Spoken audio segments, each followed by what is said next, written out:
Today, we're going to explore a hidden world that's closer than you could ever imagine. In fact, it's inside you, right now. It's a pretty wild thought, isn't it?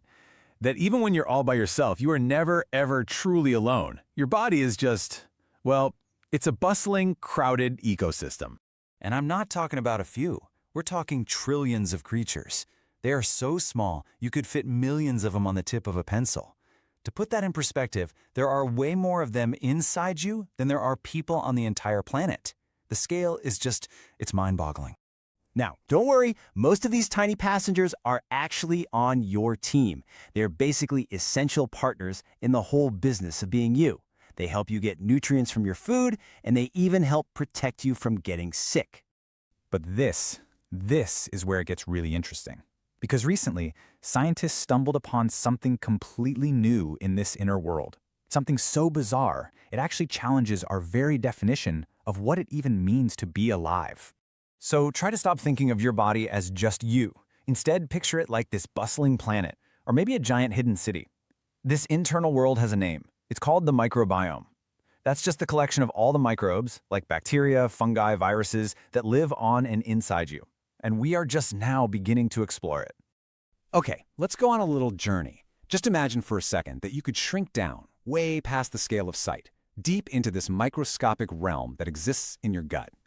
So what would you even see down there? Well, you'd find these vast forests made entirely of your own cells. You'd see bacteria everywhere, kind of like tiny construction workers building and breaking things down. And all around you, millions of these microscopic creatures would just be swimming past. It's a completely dynamic, living world. It was right in the middle of exploring this inner universe that scientists found something they just couldn't explain. A signal, something that didn't fit into any known category of life. They decided to call them obelisks, because of their shape, like those tiny ancient stone towers. And they are unbelievably simple. They're just little rod-shaped loops of RNA. And RNA is basically a molecule that carries genetic instructions, kind of like its famous cousin, DNA. And get this wasn't just some single weird thing they found. By looking at data from all over the world, researchers have already identified nearly 30,000 different types of them. It's a whole new, huge category of, well, we're not even sure what to call them yet.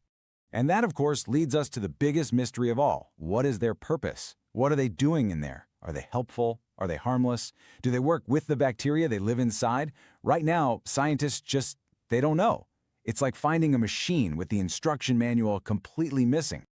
To really get a sense of just how strange these obelisks are, it helps to compare them to something we're all a bit more familiar with in the microscopic world, a virus. Because when you put them side by side, the differences are just, wow. So, a virus, right? It has a pretty complex structure, and it usually has a protective outer shell. An obelisk is way, way simpler. It's basically just a naked loop of RNA, no shell at all.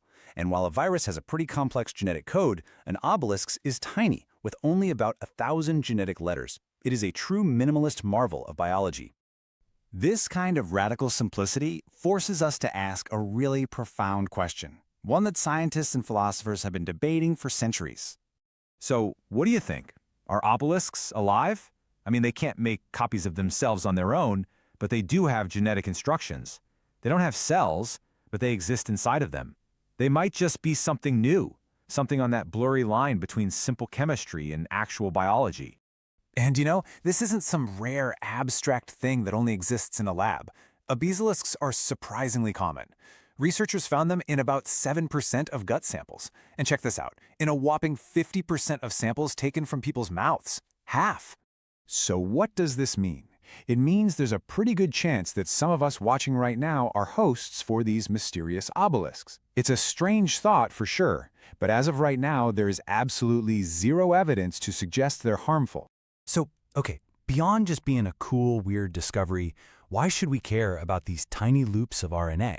Well, because discoveries just like this have the potential to change pretty much everything. By studying obelisks, we could potentially find all sorts of new tools to fight disease. But the implications get even bigger.